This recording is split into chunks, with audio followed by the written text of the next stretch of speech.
Algumas coisas precisam de um manual, um pequeno livro ou folheto que ensina como devem ser usadas, mas ferramentas ou objetos verdadeiramente úteis e que resolvem nossos problemas normalmente não precisam de um. Quando algo é tão complicado a ponto de precisar de um manual, e principalmente se esse manual é tão complicado a ponto de começar com uma explicação sobre ele mesmo, você pode começar a ficar preocupado. Este vídeo explica a internet das coisas e foi feito pelo NickBR. Hoje, você não precisa mais de um manual para usar a internet em seu tablet, smartphone ou computador, certo? Mas não foi sempre assim. A internet nasceu da ARPANET, uma rede experimental financiada pelos militares dos Estados Unidos. Ela nasceu interligando grandes universidades e centros de pesquisa. Era literalmente uma rede que interligava computadores de médio e grande porte, permitindo que os pesquisadores em cada universidade compartilhassem a capacidade de processamento dos seus equipamentos. Com o tempo, mais e mais redes foram se interligando até chegarmos à grande rede mundial que temos atualmente. Várias aplicações interessantes,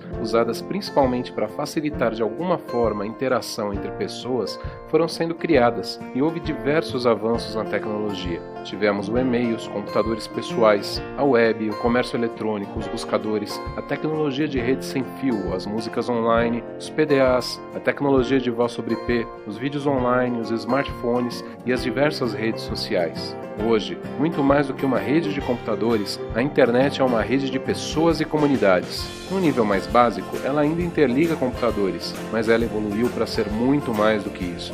Mark Weiser, um importante cientista da computação, criou no final da década de 80 um conceito interessante. Nas palavras dele, a computação ubíqua é a terceira onda da computação que está apenas começando. Primeiro tivemos os mainframes, compartilhados por diversas pessoas. Estamos na era da computação pessoal, com pessoas e máquinas estranhando umas às outras. A seguir vem a computação ubíqua, a era da tecnologia calma, quando a tecnologia recua para o pano de fundo de nossas vidas. É dele ainda a afirmação de que as tecnologias mais importantes são aquelas que desaparecem. Elas se integram à vida do dia a dia, ao nosso cotidiano, até serem indistinguíveis dele.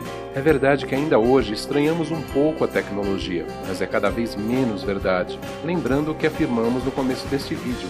Hoje você não precisa mais de um manual para usar a internet. Podemos também dividir a história da internet em 3 fases. A primeira fase foi a da internet como uma rede de computadores. Com o tempo, ela evoluiu para uma segunda fase, onde passou a ser uma rede de pessoas e comunidades. Estamos atualmente vivendo o nascimento de uma nova fase, da internet das coisas.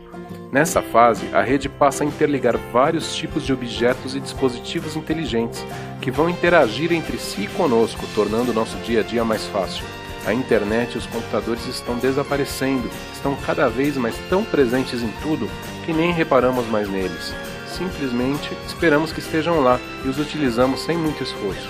O físico e escritor contemporâneo Michio Kaku afirma que em cerca de um século, talvez nós possamos ser como os deuses da mitologia. Computadores silenciosamente lendo nossos pensamentos serão capazes de realizar nossos desejos. Nós poderemos mover objetos apenas com a força da mente. Com o poder da nanotecnologia, poderemos pegar um objeto e transformá-lo em alguma coisa diferente. Embora coisas assim possam parecer inimaginavelmente avançadas, as sementes dessas tecnologias estão sendo plantadas nesse momento. É a ciência moderna e a tecnologia, e não mágicas e encantos, que nos darão esse tipo de poder. Atualmente, já é possível, por exemplo, automatizar toda a sua casa e controlá-la por um tablet. Eventualmente, você nem precisa controlar as coisas. Os objetos podem simplesmente reagir à sua presença. Cidades podem espalhar sensores para monitorar a temperatura, a velocidade do vento, umidade e qualidade do ar. E esses podem ajudar na previsão do tempo, por exemplo. Um automóvel pode comunicar-se com outros diretamente, avisando-os de um engarrafamento, ou mesmo de uma freada brusca ou acidente. Você pode usar objetos, como relógios ou roupas, para monitorar constantemente seu pulso ou outras medidas do seu estado de saúde e avisar seu médico automaticamente em caso de problemas. Sua geladeira pode fazer sozinho o pedido dos produtos que estão para acabar.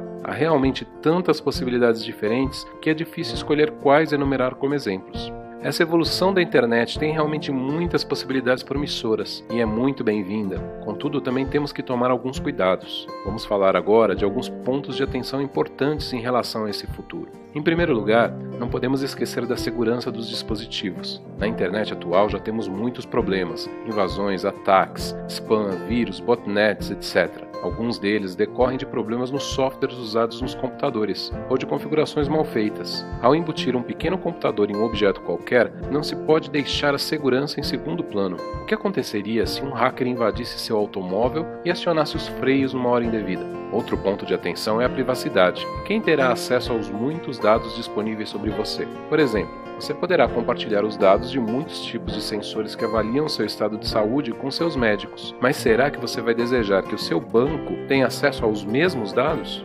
Recentemente fomos todos negativamente surpreendidos com denúncias de que a NSA, um órgão do governo dos Estados Unidos, está coletando dados sobre todos nós. Certamente não queremos que o futuro nos lembre do filme 1984 de George Orwell, onde o ditador, chamado de Big Brother ou Grande Irmão, vigiava e controlava tudo e todos. A discussão sobre os limites da privacidade na internet já é atualmente uma pauta importante, e sua importância só tende a aumentar.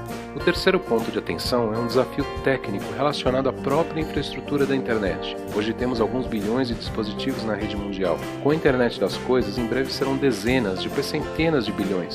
Os endereços IP que identificam cada um desses dispositivos de forma única não têm a capacidade para todo esse crescimento. Por isso, a internet está em um processo de transição com a implantação de uma nova tecnologia que substituirá o IP versão 4. O novo protocolo é o IP versão 6 ou IPv6, e essa transição está muito atrasada. Já não temos mais IPs versão 4 e muitos provedores estão começando a compartilhar endereços entre vários usuários simultâneos, usando uma técnica chamada Carrier Grade NAT. Isso pode, no extremo, levar ao fim da internet como a conhecemos. A implantação do IPv6 é necessária para a continuidade da internet e para sua evolução. Bem, é isso. Fique atento à implantação do IPv6, exigindo que equipamentos e serviços sejam compatíveis. Fique atento também às questões de privacidade e segurança na rede. E aproveite o futuro em que a tecnologia é sua amiga. Esperamos você no canal do NICBR no YouTube, o NICBR Vídeos, com mais vídeos sobre internet e redes.